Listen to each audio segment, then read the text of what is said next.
colleagues that are physically in the room. We are just going to wait for all those that are joining us online. They are starting to come in now, and then we'll start the seminar in about 15 or so seconds. Feel comfortable.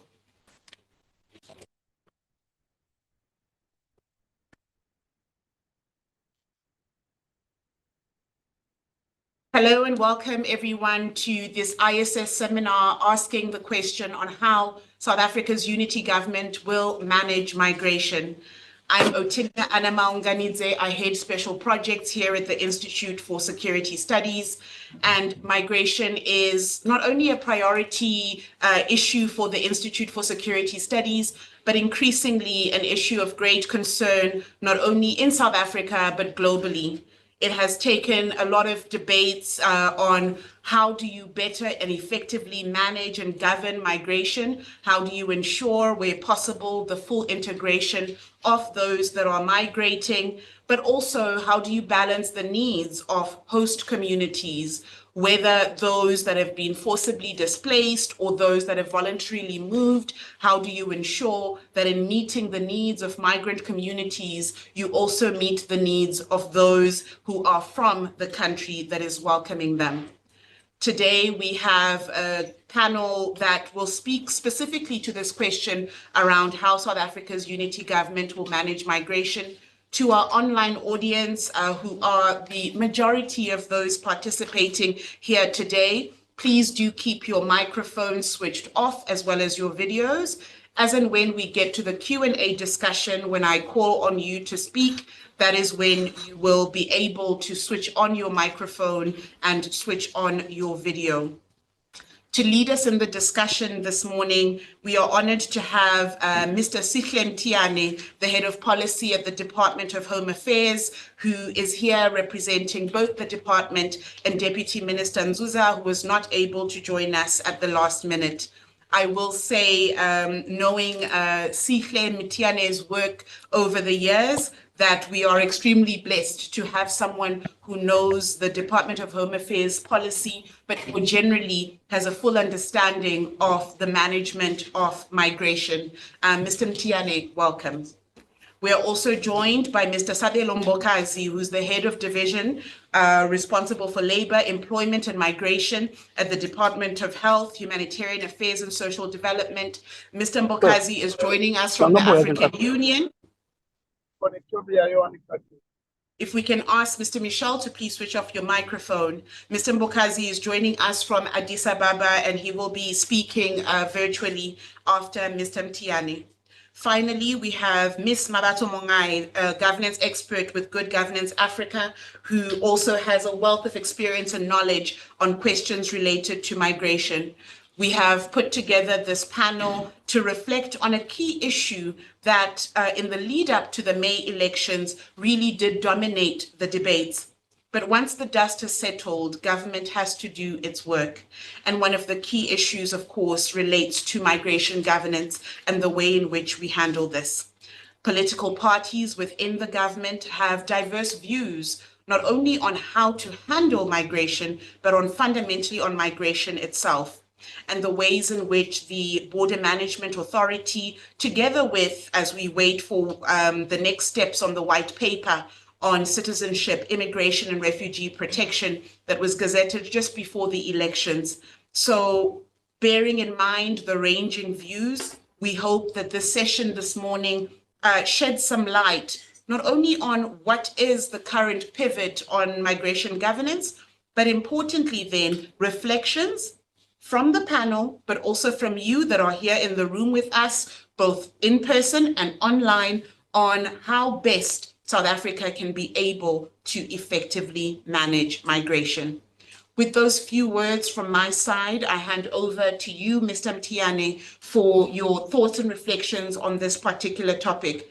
Of course, you head policy in the Department of Home Affairs, so you would be the person that not only myself, but people in the room can be able to ask questions on the pivot or the way in which we're going forward on managing migration here in South Africa. Mr. Mtiane, please, you have the floor. No, thank you very much, and good morning. to the audience. I see familiar faces here. I'm sure online as well, there will be familiar faces. As I've been introduced, I am Sihle Mtiane. I'm responsible for policy in the Department of Home Affairs. I was speaking with Mabato earlier on, already teasing into the question, what's changed? I was saying to her, and I want to say the same thing to the audience.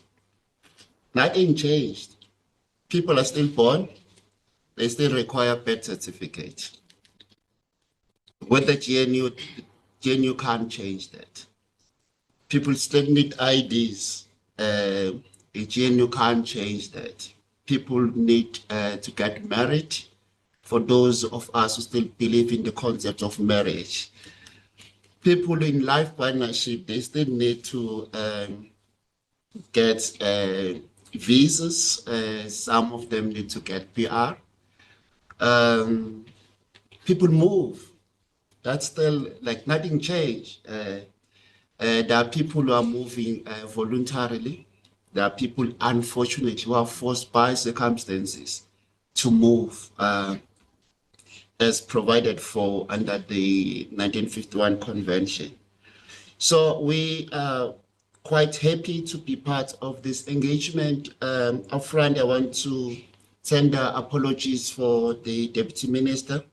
Unfortunately, he was called to a meeting with the President. And unfortunately, you are stuck with me for this session.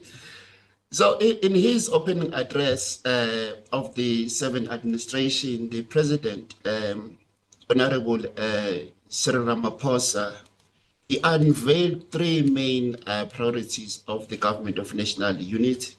I think most of us, we are now familiar with them, but I will mention just them. The first one being inclusive economic growth. Second one is reducing poverty. And the third one, building a capable state. The Department of Home Affairs plays a critical role in all of these priorities. However, there are specific policies and programs that we as the Department of Home Affairs, we contribute to. So this meeting came at the right time when, as the Department of Home Affairs, we are busy looking at various interventions. So the department has a sole mandate in managing safe, orderly, and regular migration in South Africa. So at the end of the 6th administration, the Department of Home Affairs developed a white paper on citizenship, immigration, and refugee protection. The white paper was approved by Cabinet in April as a framework that will inform drafting of a new legislation under the new administration. So what is the target this financial year? Meaning 2024, 2025, we are in the process of translating the white paper into a new legislation. The new legislation will combine three pieces of legislation that already exist. In our analysis, we discovered that these pieces of legislation, in some instances, they are not aligned. So the decision that was taken was then we need to have one legislation that deals with all of these areas: citizenship, immigration, and refugee protection. So the white paper notes that after the advent of democracy, South Africa has witnessed a surge of immigration, migrants that are coming into the country, whether it is on a regular route or irregular. But currently, if you are following news, the challenge that South Africa is faced with is with regard to illegal migration.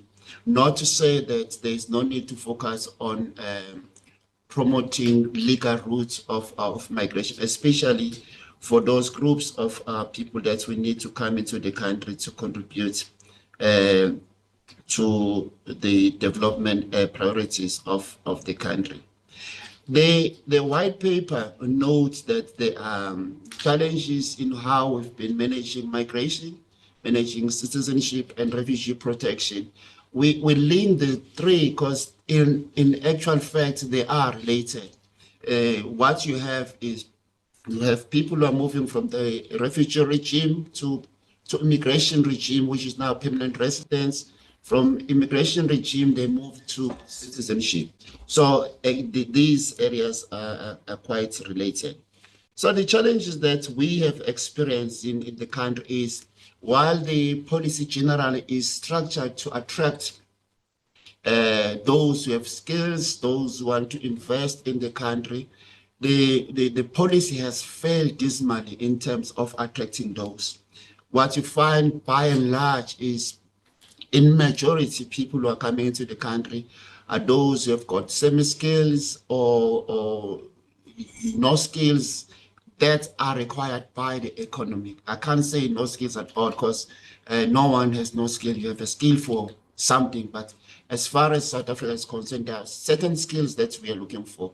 For instance, we've got a critical skills visa that is in place. That is the visa chair that we are using to attract those who have skills. But in terms of uptake of that visa, the numbers are quite low.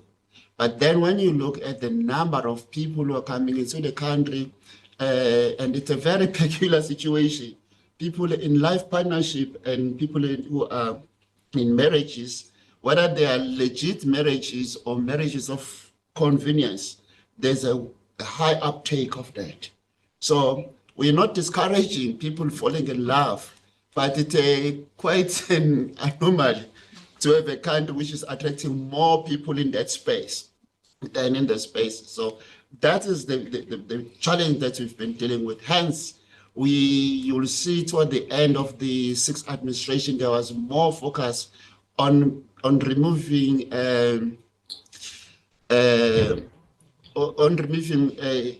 losing the English word,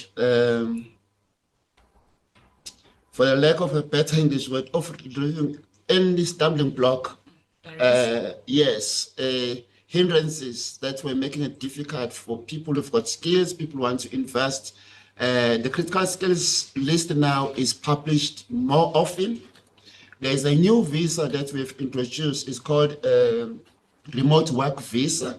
The remote work visa allow people who are generally in knowledge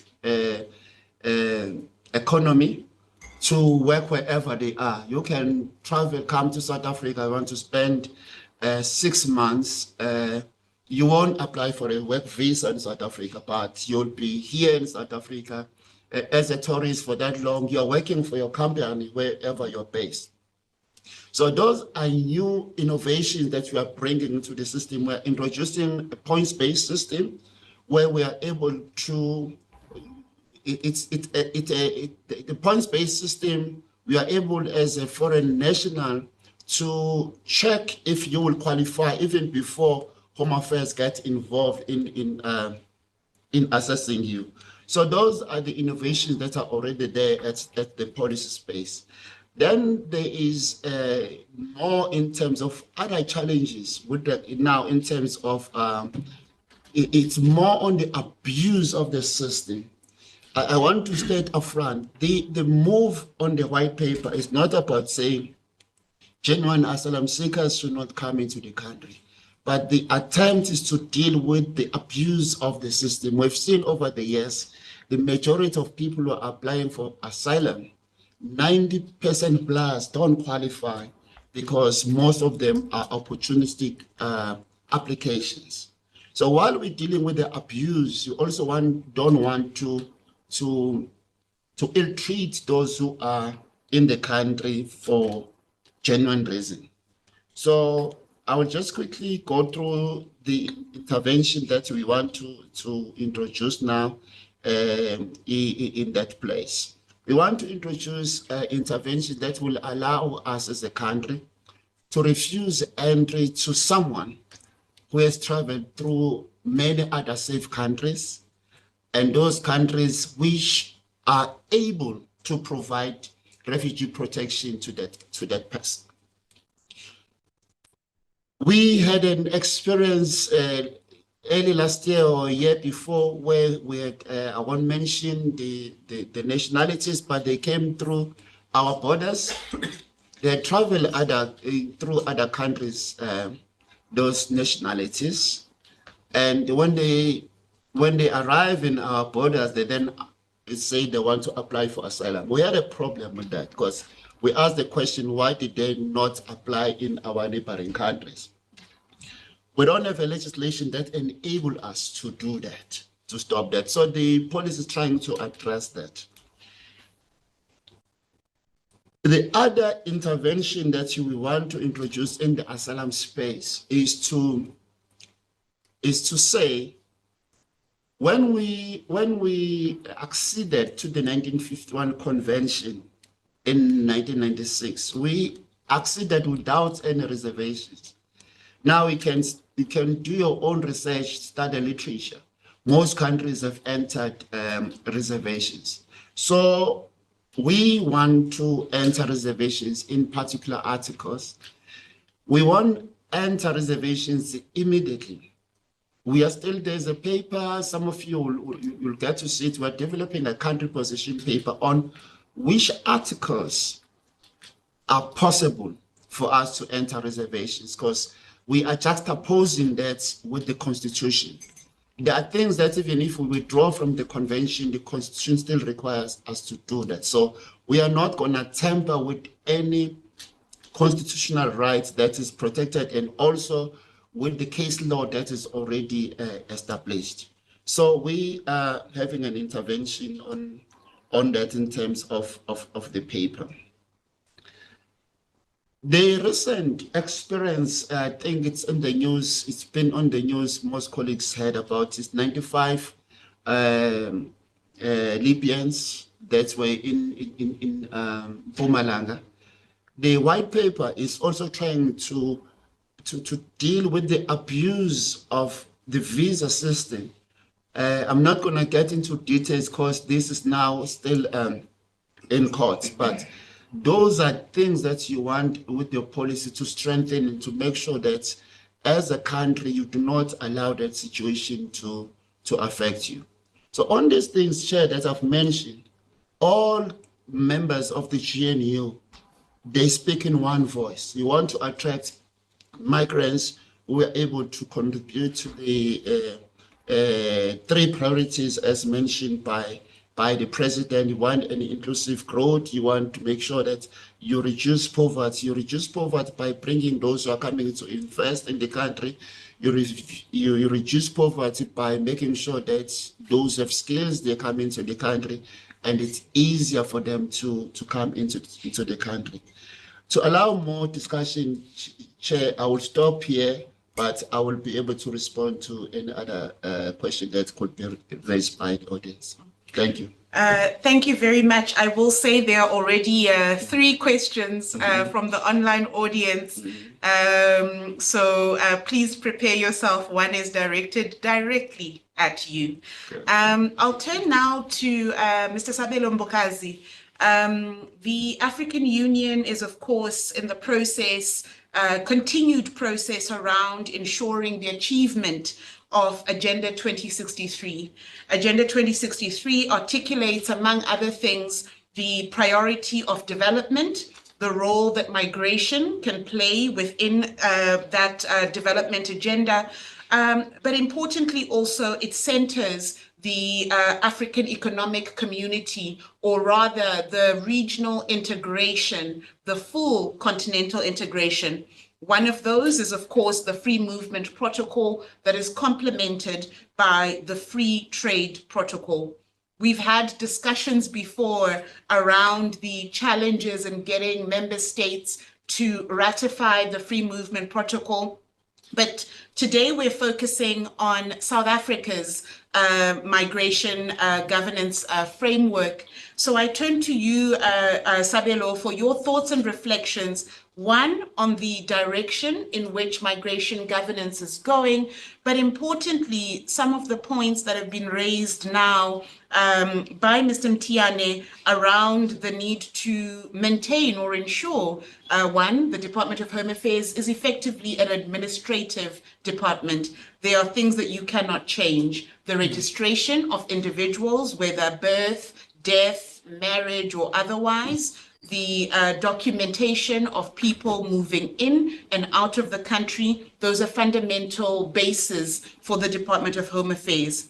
But you sit in a position where you look at the 55 member states of the African Union, and we're discussing one today. So I turn to you, Sabelo, for your thoughts and reflections.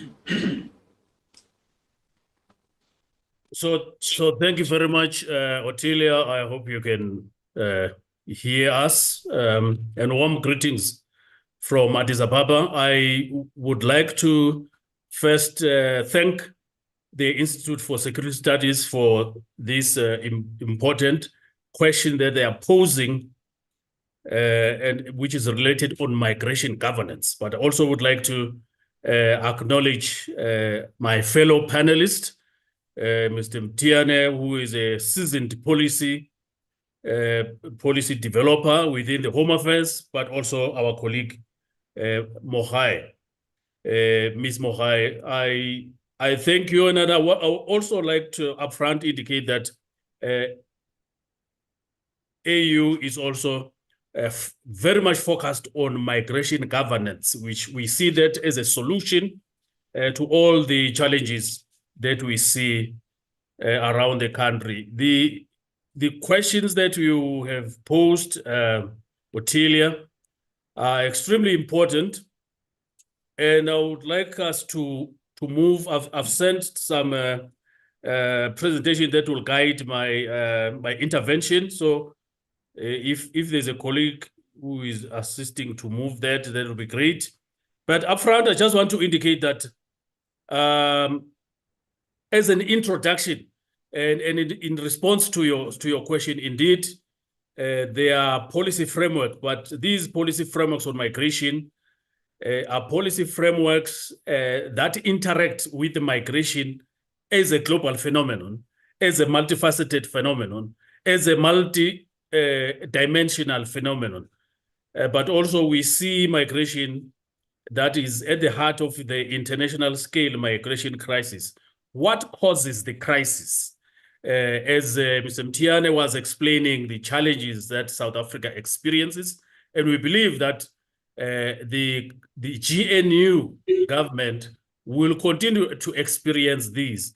But what causes this crisis? The crisis is caused by the fact that Africa is witnessing spiral increase on the phenomenon of irregular migration.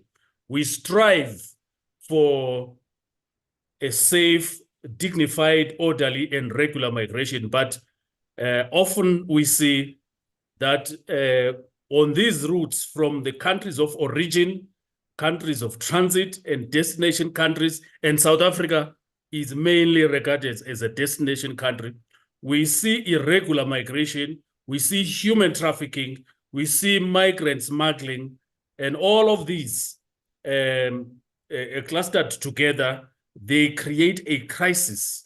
And that is what governments and member states of the African Union have to respond to. And we believe that, as explained by Mr. Mtiane, the white paper might be able to respond to these challenges. But also, when we look at migration, we look at migration in terms of its migration, AU migration philosophy and doctrine. Migration is a developmental issue. So that is the position of the AU, not necessarily a security issue. And when we talk about South Africa, we also spend time to study the roots. So research has come up with and coined a term that there is a southern route, and South Africa is a destination country for the southern route.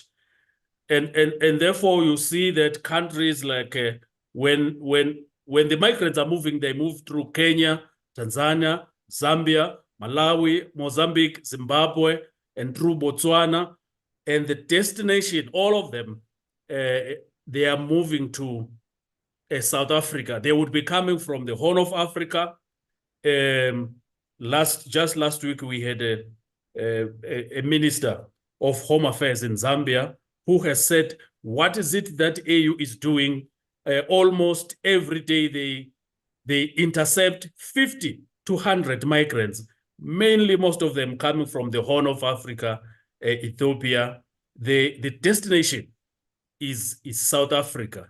And this route is called the Southern Route. So there is a focus from the AU to focus on the Southern Route, to start the Southern Route. But I think what is important about the government of GNU, the South African government, is that they are a destination country. And how does a destination country behave? What systems do you put in place? And I think there are attempts, as we were listening to Mr. Mtiane, who came before me, but at African Union, we are saying, yes, you can respond to the crises and challenges of migration, but we have to be guided by policies. So we have the migration policy framework, which implements the Agenda 2063. But also there are international conventions. So it is great to see, and we were hearing Mr. Mtiane also making reference to the international frameworks like 1951 convention, because at AU, this is what we encourage, but also as you craft your national policies to be inspired and to align with the policy frameworks and conventions that have been agreed upon globally. I will move quickly and speak a little bit about the African migration policy discourse, that migration is viewed as and this is perpetuated by international media, that is a crisis and almost everyone is trying to move to Europe, but there is little that is being said about the huge movements in the southern route, where the destination is South Africa. And therefore, migration in Africa is largely occurs within the continent. In terms of the statistics, about 80% occurs within the continent. And this is also, this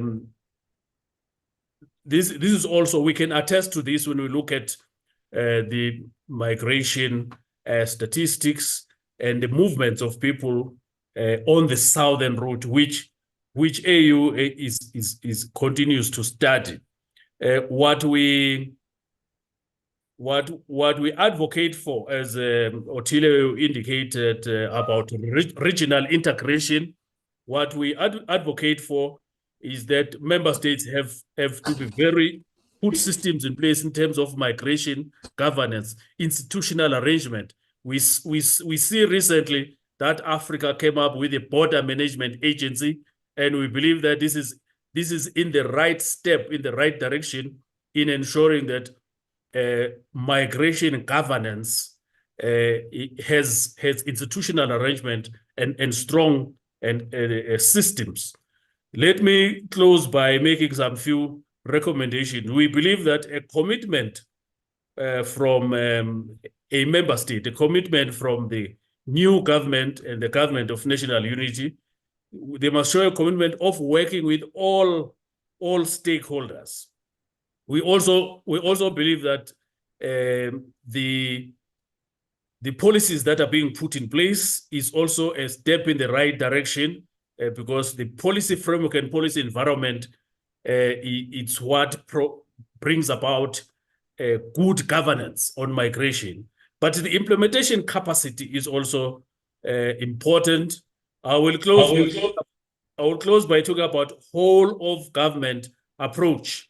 If South Africa, if the government of national unity is going to make a difference, it has to follow a whole of government approach where the government, the private sector, the NGOs and the civil society organizations are also playing a role in managing migration better, so that we can have safe, dignified, and regular migration.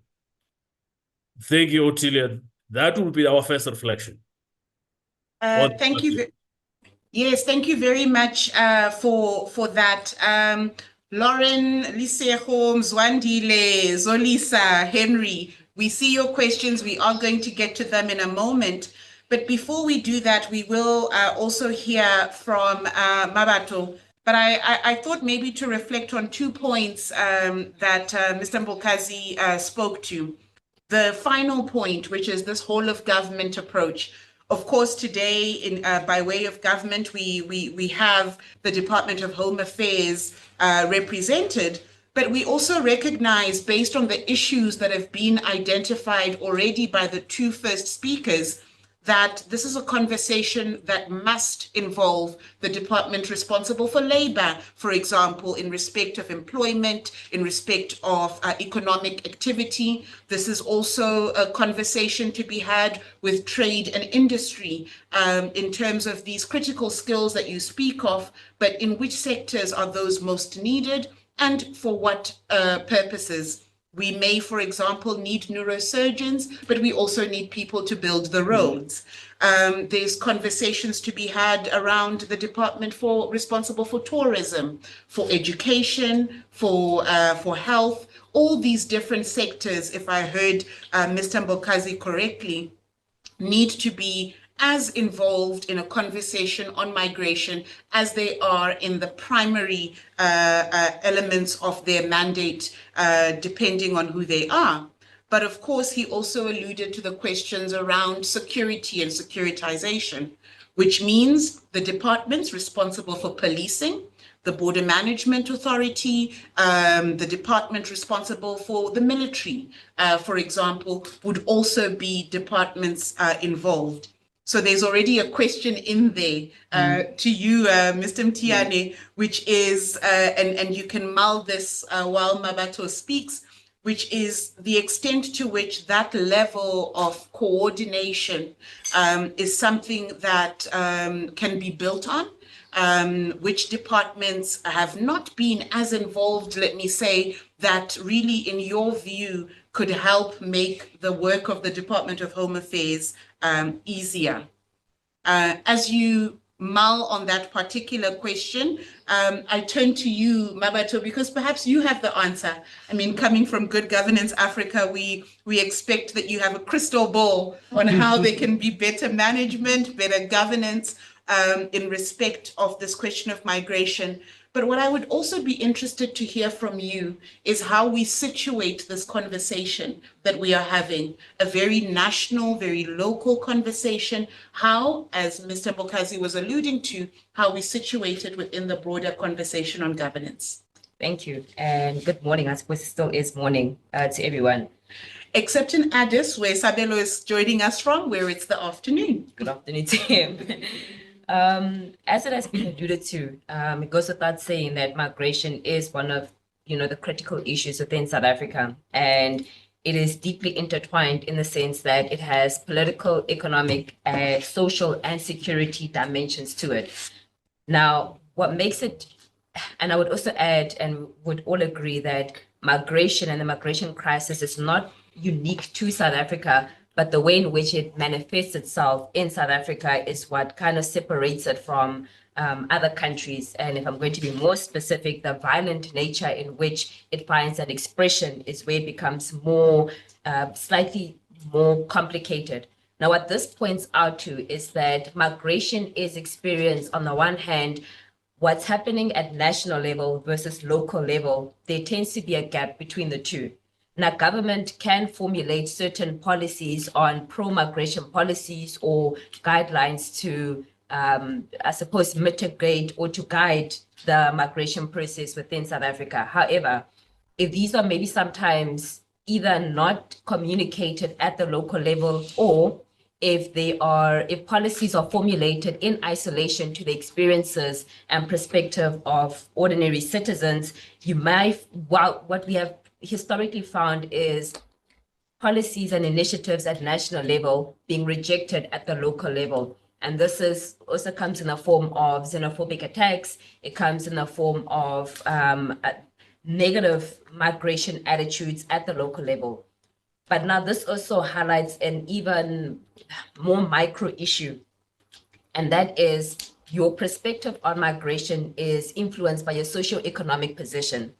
Someone who is from a higher class, socioeconomic class, will have perhaps a more positive association with migration. You will see the positive benefits of migration versus someone perhaps who's more disadvantaged and will see I suppose a migrant as, competition. You guys are both competing over scarce resources. And they would see it as, okay, if government is not going to have my interests, I will protect my interests by any means necessary. Now, what this also points out to is that with the different administrations, we've seen initiatives, we've seen different policies being formulated to try and respond to the different ways in which anti-migration sentiments find an expression at a local level. However, the fact that we have not seen a sustainable response in mitigating migration means that these responses are very reactionary. We get government responding when the matter has exacerbated, and this exacerbation is usually in the form of violence.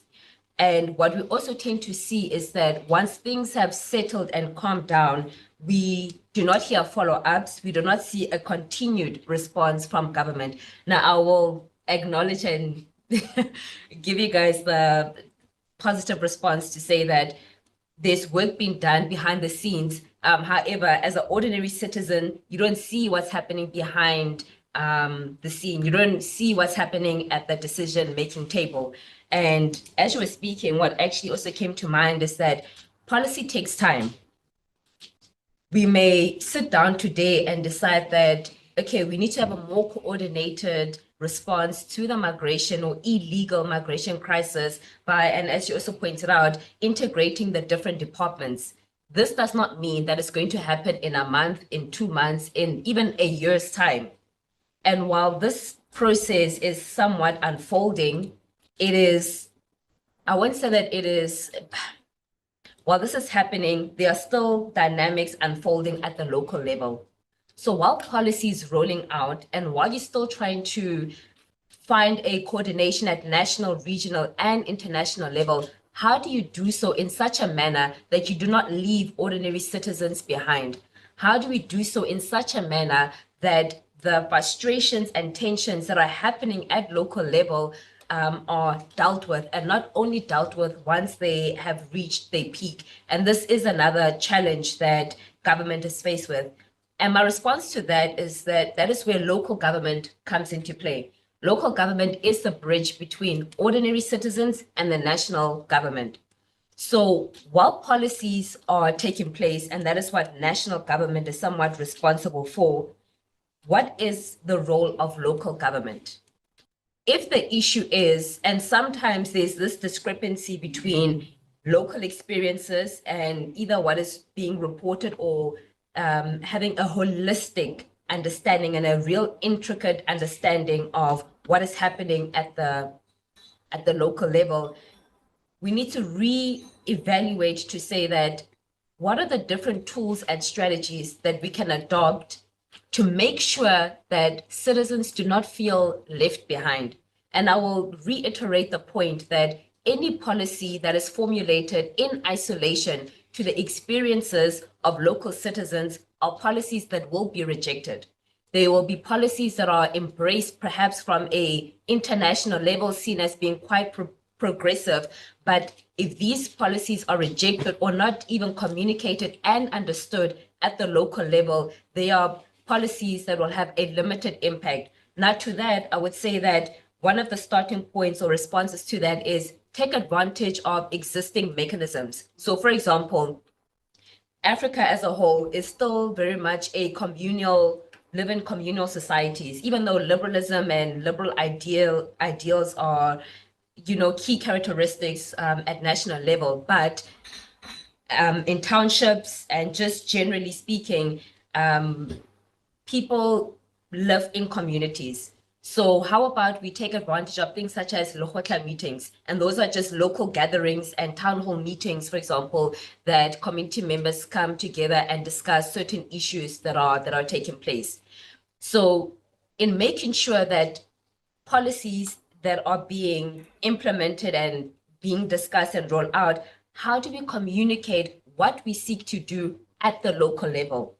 Making sure that you don't just make policies and then two things come to mind. Number one, formulating policies and then only including the people or citizens once decisions have been made. And then two, how do you decentralize decision-making processes? So I'm not necessarily saying including local citizens while making decisions, because that may take a bit longer, but communicating what you seek to do, taking their considerations or their experiences into consideration. That does not mean, including 100 different voices, but identify one community leader who's seen as a representative and have certain conversations with them.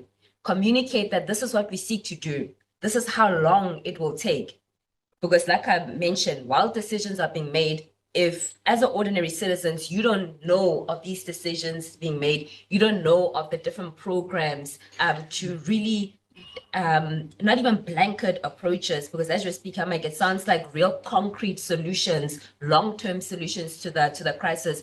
If ordinary citizens don't know that, what they interpret is nothing is being done. And like you mentioned, the case of the 95 Libyans who were found at the military camp, I think just yesterday, about 45 foreign nationals who were en route, undocumented individuals who were en route to Johannesburg. As an individual reading this, once again, what comes to mind is nothing is being done, whereas things are being done, but we need to really sift through how we communicate from national level up until local level. And one of the key, I suppose, bridge between the two is the role of local government in that.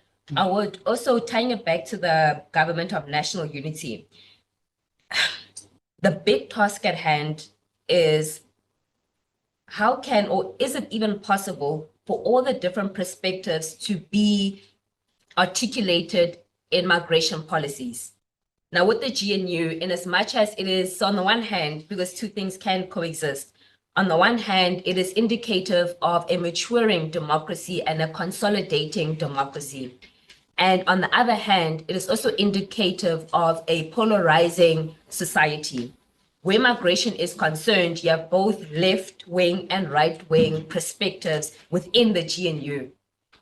It will take political maturity for the different political parties to come together and have a sound stance, so to speak, on the migration issue. Depending on how the different political parties within the GNU work together can be a real advantage, in the sense that each political party represented within the GNU is speaking to a particular constituent within society. If there is that political will and maturity, they could have or adopt a collective voice to say that this is, with our manifesto, this is what we communicated. As government, this is what we are doing. Because every political party represented in the GNU needs to keep in mind that you're not representing your political party, but you are now a representative of the South African government. You are representing all members living within South Africa, not just your particular constituent. Now, what that also speaks into is, when we speak about political maturity, is we need political parties and leaders who are more concerned about governing than politicking, who are more concerned about the long-term game versus the short-term game. Someone who's in it for the short haul will see, okay, 2026 local elections is coming up. How can I use the current dynamics, let's just say migration, as we saw as in a build-up to the elections, to my advantage to try and garner some form of support? But someone who's in it for not only the long haul, but for the collective mission and vision of South Africa is Yes, 2026 elections is coming forth, but beyond that, this is just a stepping stone towards a long-term vision. How can I communicate a collective stance and voice in as far as migration is concerned? And just the last point I will point out to is that the task at hand is also, and I suppose once again, this is not unique to South Africa, but this task of trying to create some form of synchronization between national objectives versus regional versus international. Any politician who is leading a country cannot just have national interests at heart. They need to keep in mind that whatever decisions you make at national level will have regional implications for it, will have international implications for it. Whether or not we like it, don't like it, we live in a global society. So therefore, decisions that are adopted at a national level need to be cognizant of the landscape, political landscape that is happening at regional and international levels. So going back to your point is, indeed, synchronization and coordination is not only needed at a national level, but also at a regional level. Like it was mentioned that why is it that perhaps asylum seekers are travel through so many countries and then enter into South Africa? Perhaps there needs to be better communication between the different countries at a sub-regional and regional level. Thank you very much. We've heard now from Mabato, from Sabelo, and from Sihle, the differing but also converging perspectives around migration governance. What has Mabato brought into the conversation? She's brought in the need for greater coordination internally as much as there's greater coordination, or the need for it regionally and continentally. A role perhaps, for example, for the South African Local Government Association. I listed a number of departments earlier that could be part of the conversation or already are, and you've added in, without naming them by name, the department responsible for cooperative governance and traditional affairs. But you've also reminded us that the system of governance is one of multiple spheres of government at the local, the provincial, and the national level, and that consultations should not only be seen as consultations for one of those levels, but for all levels. You suggested a community level lekotla, and perhaps a GNU level lekotla is also something that would be instrumental in helping shape and develop the way in which policy can then meet reality on the ground, that the issues that are raised are addressed with good governance in mind and with the necessary protections that are required. I will say, as you were speaking, we are talking now about the 7th administration, of course. The first administration of democratic South Africa was a government of national unity. It was also one where, similar to the current configuration, where the Minister of Home Affairs was not from the majority party, but was in fact from then the Inkatha Freedom Party, and now with the Democratic Alliance. So there's this within the Department of Home Affairs, or in the way in which it is crafted, this recognition perhaps that there will be differing views. But to go back to a point that Sihle made right at the start, it doesn't change that there are things that the department must do in respect of registration, both from a civic registration point of view, but then also from a migration management point of view. We have 40 minutes or so for discussion. And I will say to the people in the room, thank you so much for making the time to be here at the ISS. You will have an opportunity in a moment to pose your question or make your comments. but the online audience, maybe because they have keyboards in front of them, have been extremely, extremely busy. So we're going to start with those that are online. And in order for us to make the most of the 40 minutes remaining, we are going to go through a set of questions. And these have come from Rebecca Walker, Mzwandile Heu, Lauren Landau, Henry Homsile Potomela, as well as Zolisa Memani. And I'll cluster them into three categories for our panelists. The main questions that have come up relate to the administration of the migration governance framework. First category of questions focuses on those that have that have come to South Africa seeking asylum, and they deal with questions related to the asylum and the refugee processes. The second category of question looks to the issues around the use both of technology in terms of biometrics, in terms of the strength of the South African security features within South African passports, for example, and the issues around who gets registered and in what ways. And then the third category of questions relate to data. They relate to the numbers of individuals that are registered or not registered. They relate then to this fundamental question of documentation. As I go into a couple of the specific questions, and colleagues that are online, you've heard me clustering your questions, so please don't come to me and say, this particular question in this particular way that I phrased it has not been raised. What we're trying to do here is to get as much of the opinions and views that are being shared, communicated, not only with the panel, but of course, all of you that are tuning in. So I turn first to Sabelo because your camera is on, to assist us continental level. The question posed around supporting or assisting asylum seekers who've been in South Africa for a very long time. What does this mean given some of the suggested reforms on the asylum seeker system? It's a question around perhaps ways in which the process can be speeded up. And then to you, Sihle, you spoke to new categories of visas. For example, you spoke to nomad visas or remote working visas.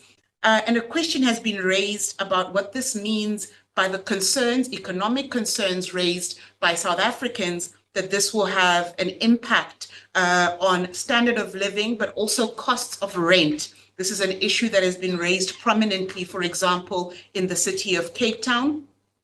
And then whether you have any numbers on the marriage of convenience question. And then to you, Mabato, based on the inputs that you have provided, perhaps if you can reflect a little bit more on this question that has been raised around the categorization of individuals as illegal vis-a-vis their status being illegal, and how this perhaps feeds into, you alluded to the question related to xenophobic narratives and so forth. So these are the questions thrown to you. There are a number more, but I'm also looking to the room for you to raise your hand for your questions, comments, and thoughts, starting with Sabelo, then to Sihle, then to Mabato. But before doing so, to thank Sehwai online joining us from the Kingdom of Lesotho, who is posing a question related to this special dispensation they raised related to Lesotho, but also thanking us. I would thank Margaret here in the room who helped put the seminar together, thanking us for a timely discussion on the GNU migration policy. So first to you, Sabelo. Thank you very much, Ottilia, and thanks to the colleagues about the questions that they've posed. With regards to, maybe it's important for me to clarify that in terms of asylum regime, the asylum regime and the migration also are totally different regimes. And therefore, what is important for all AU member states, including South Africa, is to have South Africa has aspiration to be a capable state. This was indicated by Mr. Mtiana, who is a representative of government. And to be a capable state, it means you have the capacity to provide and to be able to adhere to the international norms and standards with regards to migration, governance, with regards to asylum administration. We are encouraged to see that in regards to the border management, there is an institution that has been established, the Border Management Authority. But with regards to asylum, the asylum regime, it would appear, or in terms of our studies, is that South Africa also needs to strengthen this area and to be a capable state within the context of the migration and refugee governance and management. It means that we also need to put a sustainable, strong governance institution that is going to deal with asylum, particularly because the numbers are showing that the migration flow is huge in South Africa. So we are likely to deal with this almost every day for the next 20 years. And therefore, the undocumented millions of people that are undocumented in South Africa is an issue, and those people can move and oscillate between being a migrant and now an asylum seeker, and it's an issue of governance now in South Africa, but also the issue of legal identity is also quite important. That as these people move, the issues of legal identity is important. That's why across the continent, there's been a challenge in terms of ratifying the free movement protocol, because member states are questioning who are these people who are moving around the continent. And I think this is a question of South Africa as well. And I think the GNU government will also be confronted with these with challenges. So our call and recommendation is to strengthen the systems that are going to ensure that the countries are comfortable in terms of security. And therefore, if we've got huge numbers of undocumented people, that also will not make South Africa a capable state in the context of migration governance, in the context of asylum seeking administration. There is a push to ensure that the AfCFTA is operational, but the movement of persons, then the capable ability of member states, they have to be able to document the people. The legal identity then becomes a priority, so that the countries will be aware who is moving. South Africa also, I think they have expressed a number of times that the legal identity is a priority, and therefore we are highlighting the issue of sustainable, long-term, strong governance systems and institutions to be strengthened. Thank you, and over. Thank you very much for that. I think one of the issues, and I say this based on some of the discussions that we've had within the framework of the Migration and Urbanization Forum that is co-convened by Stats SA and the Department for Social Development, that the issue related to information sharing, data particularly between not only neighboring countries, but I mean, when you talk about the southern route, you're talking further afield, that this is an issue that has to be dealt with. And it has to be dealt with a great degree, I will say, of honesty, among the stakeholders involved. If there are challenges, which is an issue that has been raised by Vuyokazi Yokwe in the chat now, if there are challenges around the administration or the issuance of documents, what are the ways in which that can be addressed in a way that works for both government, but also perhaps the issue raised by Mabato in terms of addressing the community concerns?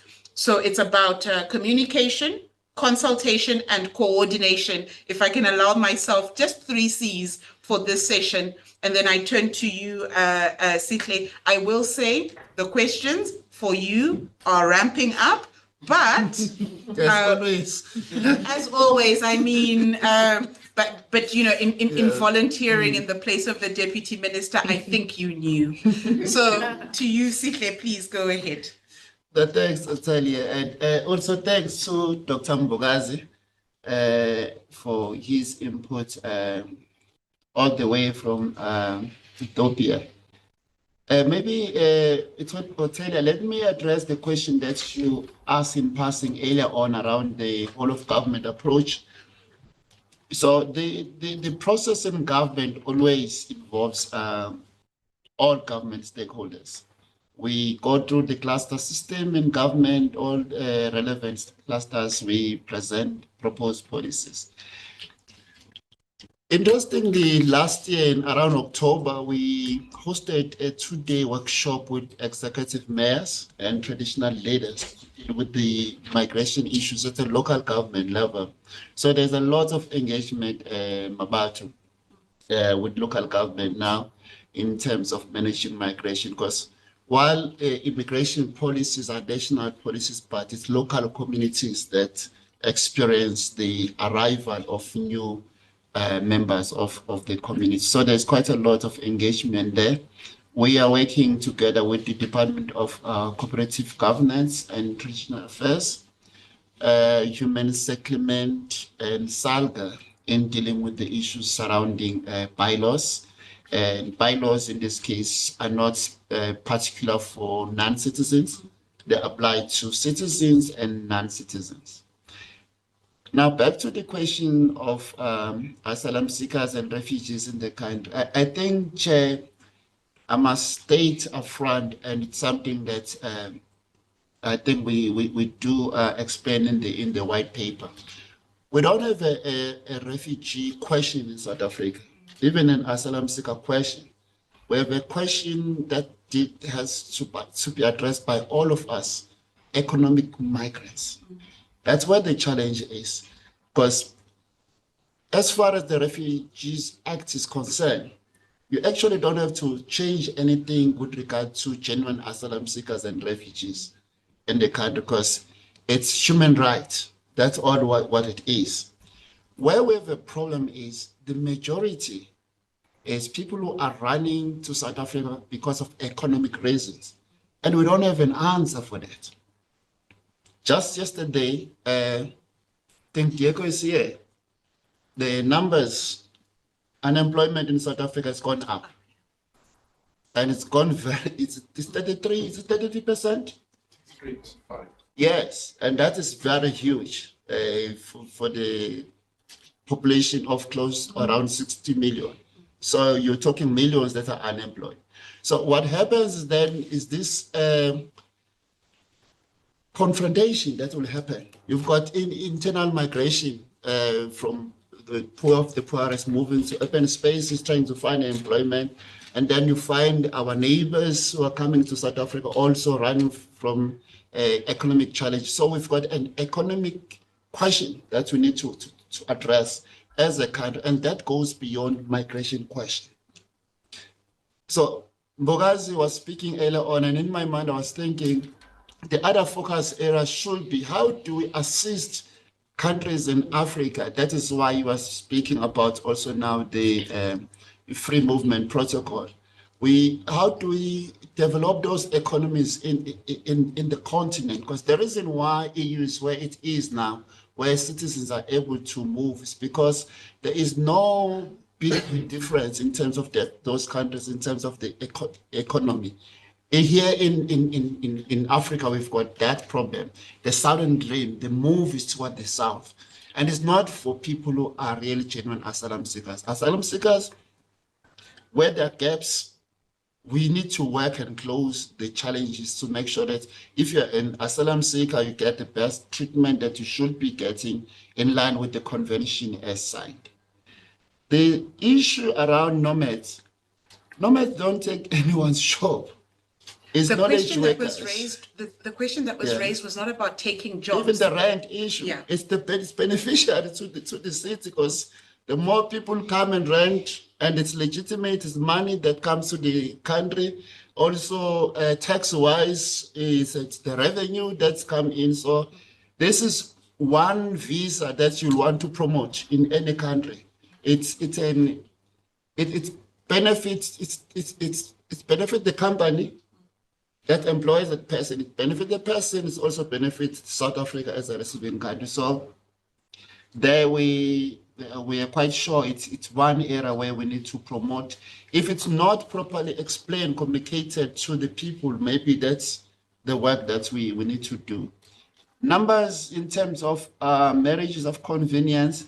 If I come prepared one day, I will come in, I will shock you. So I don't want to present these numbers, but I can tell you, I normally charge when I tell the truth, but for free today. Always be for free. Yes. We're an NGO.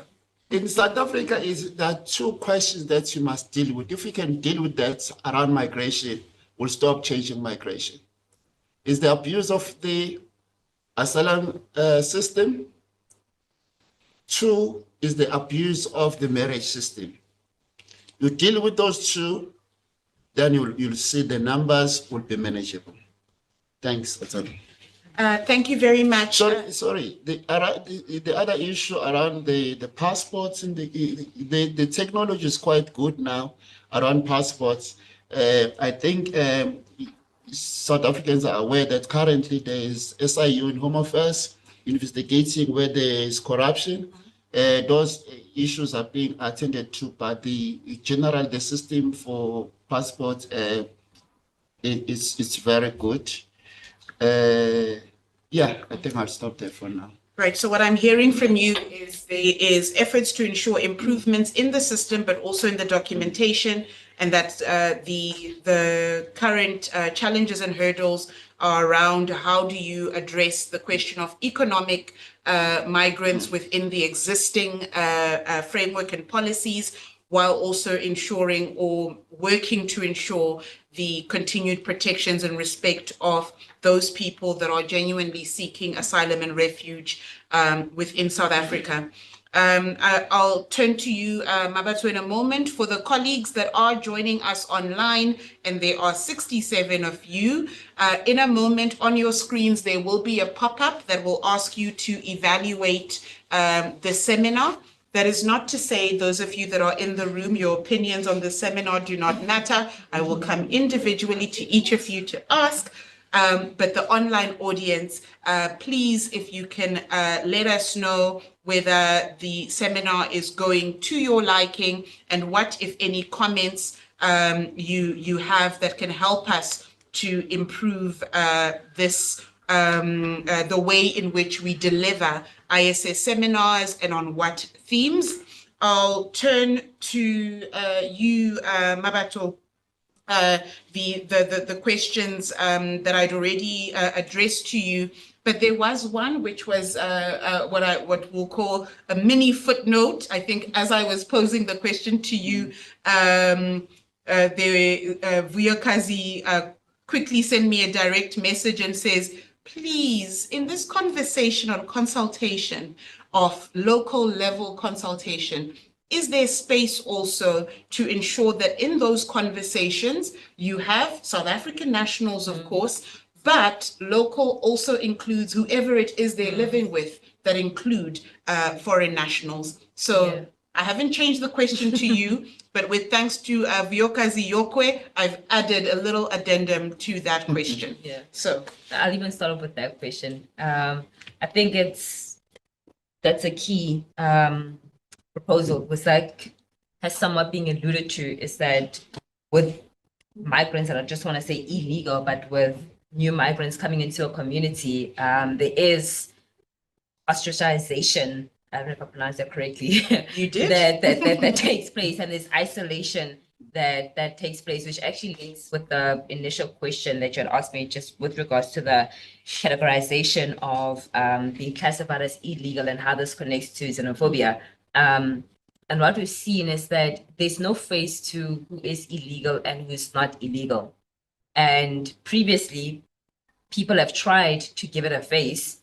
And this now stems into other, I suppose, dynamics from colorization and so forth, colorism rather, and so forth. But we've tried to give it a look. Which Buhle Sondwana says we need to have a conversation that recognizes the racial dynamics and the racial dimension in which xeno-antagonism plays out within the South African context. But please, I didn't want for Buhle to think, oh, but I made this point and Mabato is just speaking about it now. So Buhle, we've noted your point. And Mabato, who cannot see what you've written, is in many ways agreeing with you. Please go ahead. No, definitely.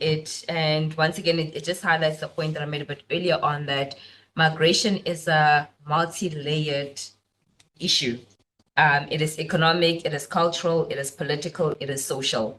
And how you address it, you cannot address it at one go. You have to address it at different angles. Like I kind of pointed out to now, and what Buhle was alluding to is that it stems, I know, was it the 2018 xenophobic attacks that were happening, and certain ethnic groups, more specifically those belonging Venda, mostly Limpopo, because they're darker toned, people with them mistaken them as foreign nationals. Once again, that speaks into a deeper societal issue at hand, and that in and of itself we have not even touched base on. But going back to the point that I wanted to make is that because illegal status does not have a face, society has tried to give it a face. I mentioned the whole issue of colorism, economics, that also plays a huge role in terms of who you think is, illegal, not illegal, and so forth. Competition, not competition.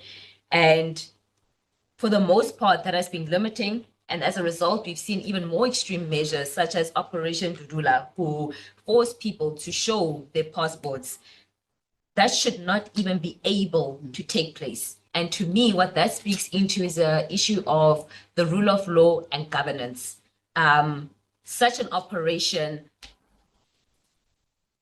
in what framework do they think that it's okay to do that, and not being afraid of the rule of law for them to actually do that?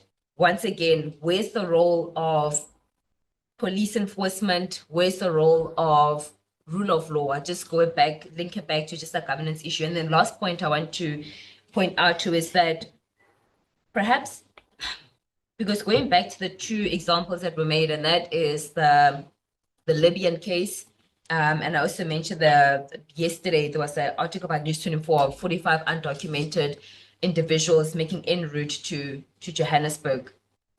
Why is it so? Why does it seem that it's easy for illegal migration to take place? Is it an issue of being under-resourced? Not that efforts are not being made, because I think that efforts have continuously been made, but are the efforts being met with the growing phenomenon that's happening? We've seen, and Accord has published various articles on this thing, where there's been reduced financing to the military department, to the different borders and so forth. And one of the consequences of that is illegal migration, of it being made more easy to take place. But I think the question of why is it so easy for illegal migration to take place is another governance issue, is a key issue that now, and once again, it's not a South African phenomenon, but the way in which it manifests itself in South Africa is very economical. It's very, even from a race perspective. There are also Asian nationals who come to South Africa for economic opportunities, but they don't get the same treatment as African nationals. And hence why people are reluctant sometimes to say xenophobia, but Afrophobia, because we do not see the same, even though, there are some discussions and certain dynamics that take place within, for example, maybe Chinese nationals who open shops and so forth. And we've seen that in Nigeria, other parts of Africa, but somehow that is more palatable than from an African context. Thank you very much. Quite a lot of food for thought, I would say. And of course, the online audience agreeing, disagreeing, having an engagement really around, I will say, two things. The one around regular pathways, a point that has been raised by Paddy Sianga Knudsen, who works within the global migration space, but also co-convening African civil society and their engagements on the Global Forum on Migration and Development and on the Global Compact for Migration, saying, can we have a frank conversation around the ways in which regular migration pathways can be better encouraged so that this conversation is not almost always eclipsed by what is effectively meant to be the exception, not the rule. I turn now to you that are here in person with us. I already see two hands. Don't be shy. Both Diego and please, if you can pose your questions or make your comments. Colleagues, we are reaching that moment where your questions have to be brief, your comments have to be brief if you want to get feedback from the panel. So there's two questions right in the back there, and then there's a third one here. Please, go ahead. Thank you. I think I don't know if this is on, most of my questions, I guess, are for Sitle. It's from a good point. It's a relaxation, it's a discussion. So don't feel like we're all targeting you. So the first question was around, I think it's just the connection between the AU and South Africa. So how does the country see itself in the larger AU Vision 2063 and the Free Movement Protocol? Then the second was around the white paper and the refugee issues in terms of the first country, more or less what you were alluding to in terms of why all the way, why take the southern route, why not go to your neighboring country? And the question is more around how have we thought about the burden sharing in terms of when you think of the conflicts on the continent, you have Sudan, you have Ethiopia with Tigray, you have the DRC, and all those are like around the East African region. So it's a lot of the time the burden is Uganda that holds the most number of refugees, you have Kenya. So in terms of, are we saying, let them deal with it and not thinking about it from a more African burden sharing perspective? And then the third one was around Home Affairs, and I guess there's this whole issue around illegality, but it's in terms of what about, I guess, the regular pathways and in terms of documentation. So there's a big issue around documentation at Home Affairs, and that's based for visas and for refugees as well. What's the department thinking about in terms of ensuring that efficiency so there aren't so many undocumented people, because there is basically a way that people are being documented. And then I think— Thank you. The last Hakima, if you can pass the microphone to Diego, we appreciate your three questions. Thank you, Ottilia. Good afternoon, everybody. Thank you very much, first of all, for the reference to the Migration and Urbanization Forum, which is continuing to do its work. My first point is towards Mabato. You spoke, and very correctly so, about the connection between national policies and local expression and the lived realities. But I want to ask the question about on what basis are the realities or the expressions of people at local level based? The Human Sciences Research Council has done various attitude studies that look at the perceptions that people have and what are their perceptions towards international migration. And very often the numbers that we are speaking about are highly exaggerated in people's minds when it comes to issues of international migration. This organization where we are seated at, the ISS, published a really good report, I think it was last year, if not the year before, on the scapegoating of foreign nationals for various social ills. And so there is this perception that a lot of the social ills that we have around us, unemployment, crime, service delivery, are as a result of the existence of foreign nationals, when the data around us says something else. So I think that's the one point that I wanted to make. And then I just wanted to add my voice of support to the issues about regular pathways. In the international migration dialogue that took place earlier this year, the theme was around regular pathways, and we speak about irregularity and things like that, but I think we need to acknowledge that irregularity is an expression of the lack of sufficient and transparent pathways that are available to individuals when they are considering to make a move, whether it be for economic reasons, whether it be type of forced displacement like refugees and asylum seekers, or otherwise. And I think that's a conversation that we very urgently need to have. Thank you.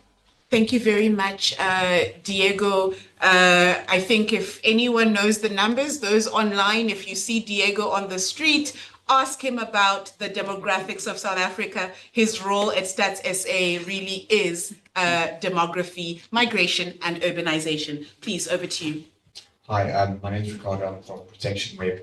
And I've got two questions, and both relate to the State Department's report yesterday on human trafficking, which ranked South Africa at tier 2 and commended progress made.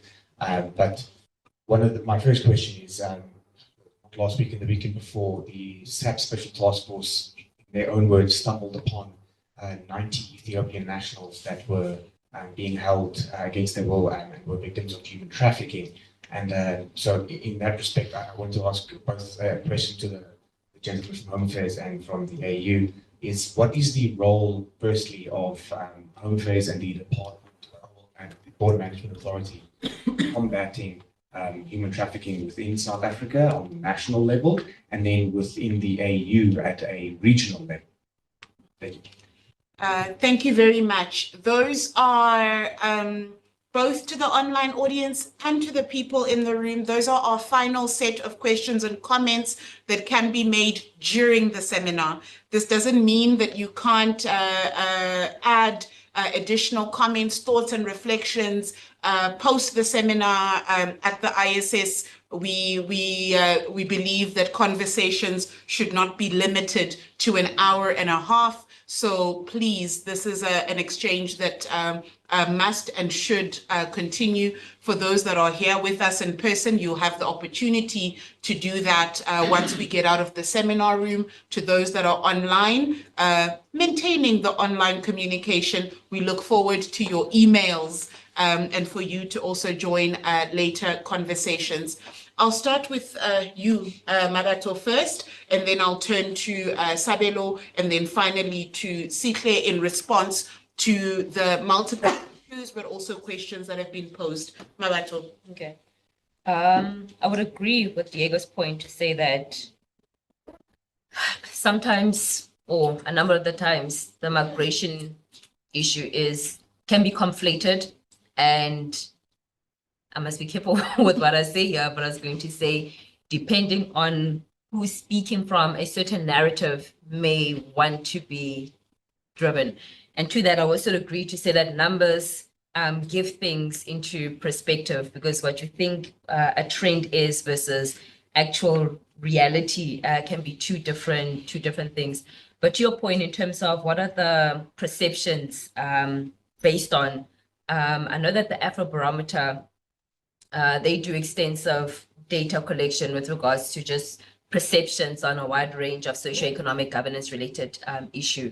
And I think in a 2020 paper that they, I think it was round 8 that they released, they found that about 50% of South Africans would refuse asylum to people seeking, asylum seekers, rather, status to asylum seekers, especially if it would come at the expense of their socioeconomic well-being.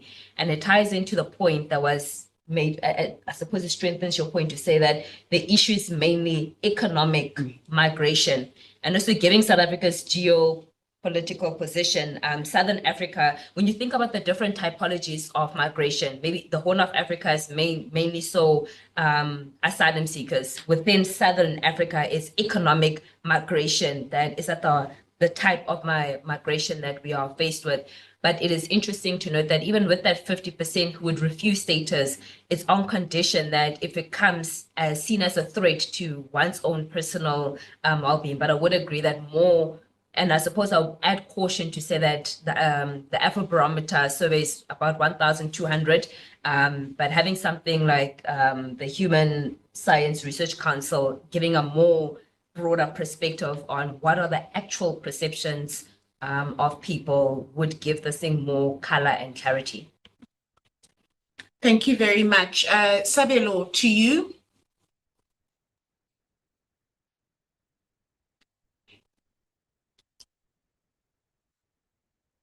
Oh, no, thank you very much, Madam Moderator, Ottilia. Let me start by saying our observation is that migration and the related issues are shaping even the political discourse, the political discussion. We saw even during the campaign for elections before the government of GNU was formulated, the campaigns, migration issues played also a central role. It was part of the campaign and the debates in South Africa. There was a question that related to how are we going to reach the Vision 2063, which promotes and advocates for inclusive growth and sustainable development. In the context of migration and migration governance, what AU is doing is studying the southern route, which has been neglected in the past. The other routes, like the northern route, the migration to Libya, to Tunisia, they are all over-invested. There's a lot of money that has been invested in that. Another route, which is the eastern route, which a migration or movement of people to the Middle East is also over-invested. The only route that has not received attention is the southern route, where most of the migrants are moving as a destination country, which is South Africa. What AU is doing, in November, we'll be doing the first joint operation initiative. And the joint operation initiative, we are responding to what their colleagues were asking, what are we doing about human trafficking and smuggling of migrants? So this operation, we have partners like Interpol, who are very good in terms of looking at the dynamics relating to the criminal activities. This will assist also to deal with the transnational criminal activities operating in the southern route. It involves also UNODC and IOM. It will be the first a joint operation conducted by the African Union with the partners.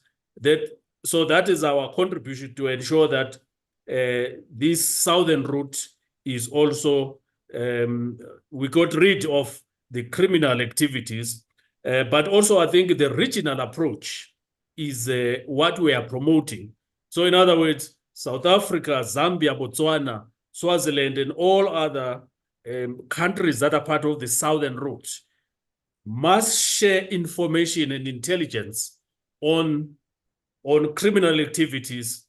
So that is what we are promoting. But as I close, the moderator, but there is also an issue of the usage of terminology. We support the focus on regular pathways. What are the regular pathways?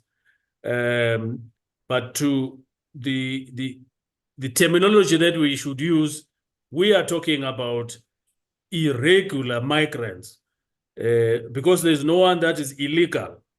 Every human being is legal. So when we talk about irregularity, then these are irregular migrants. And that's the terminology which is hinged on human rights and the promotion and the protection of migrants. It is hinged on that. And that's how I would like to close my intervention. And thank you. Over to you, Madam Moderator.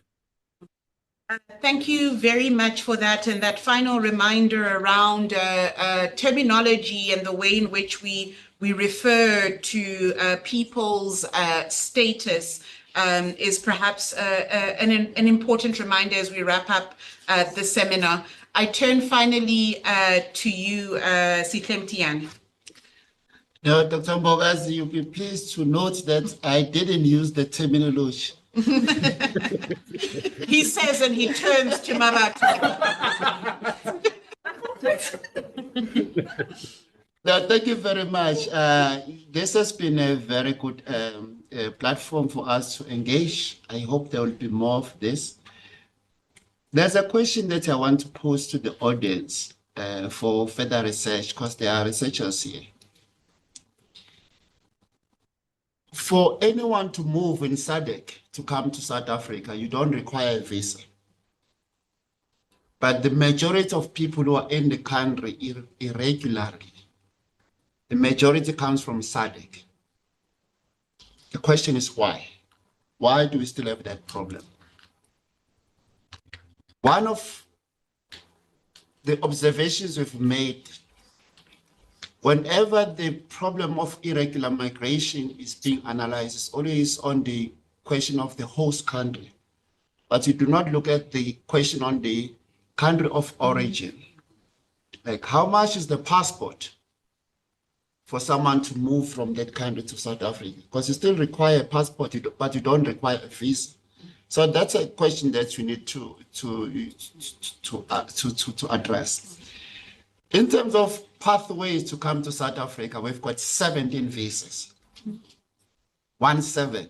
So you can find any reason for coming to South Africa. There is always a legal visa for that. Even life partners, like they're able to move without any hindrance. You don't find that in most countries in Africa. So we've opened quite a lot of regular pathways. Now, Hakeem, the issue around connection between AU and South Africa, we're member states of AU. So there's no need for it. There's no question about that. I think the question is around the free movement protocol. We've put conditions that we're saying must be met before we ratify the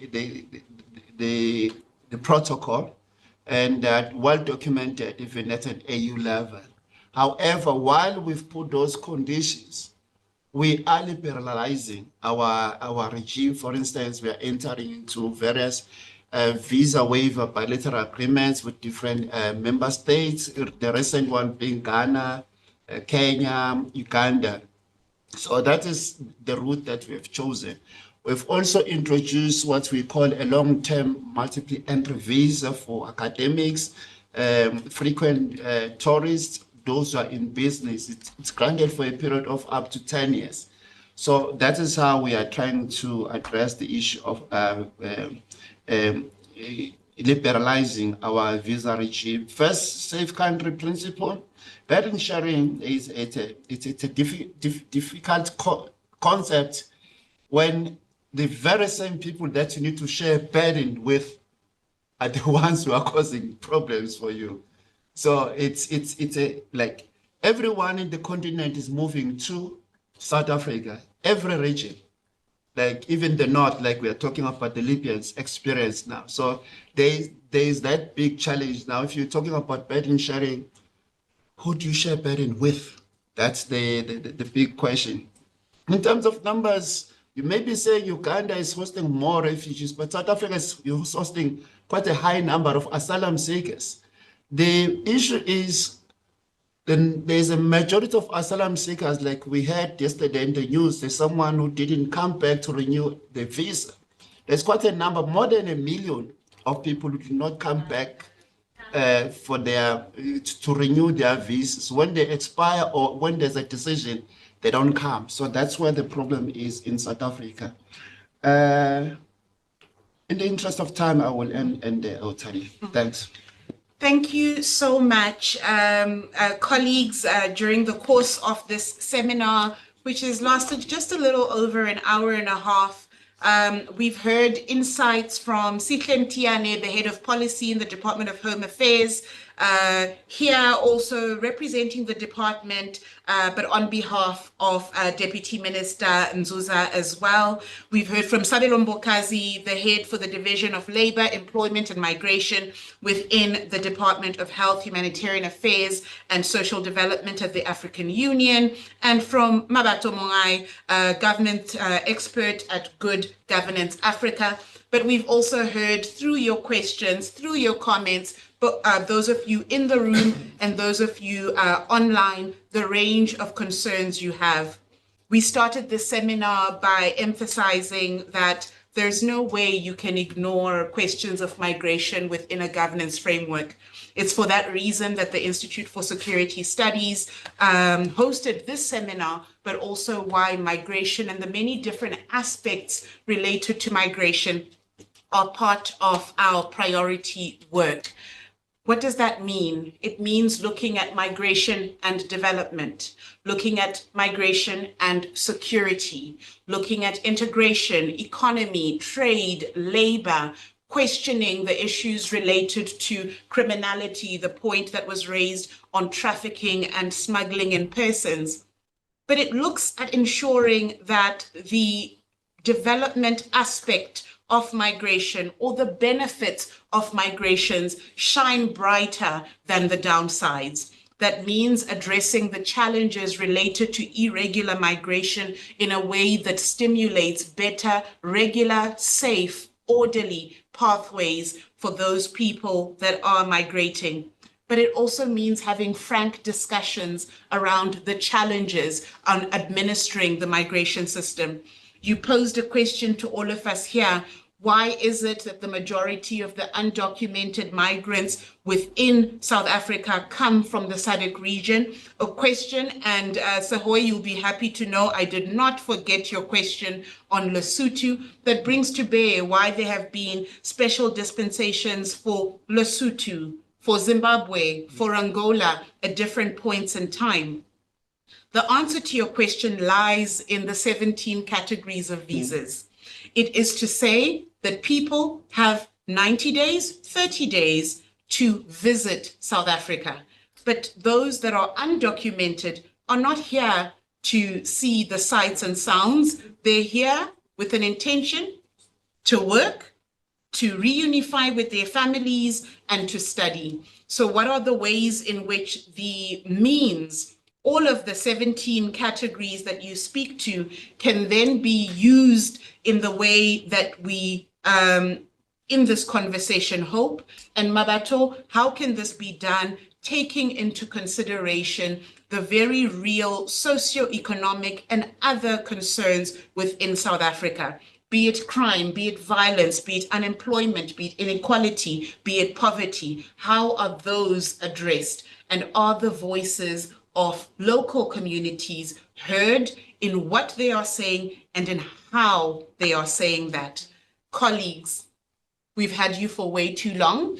So from my side and from the Institute for Security Studies, thank you very much for joining this seminar. And as I said, this by no means is the end of this conversation. What it is it allows us a platform in which we exchange on a very critical issue for South Africa, for the continent, but also globally. To our online audience, you will not be joining us for lunch, but we hope you enjoy the rest of your afternoon. To those of you that are here in person, please do join us outside of the seminar room for a short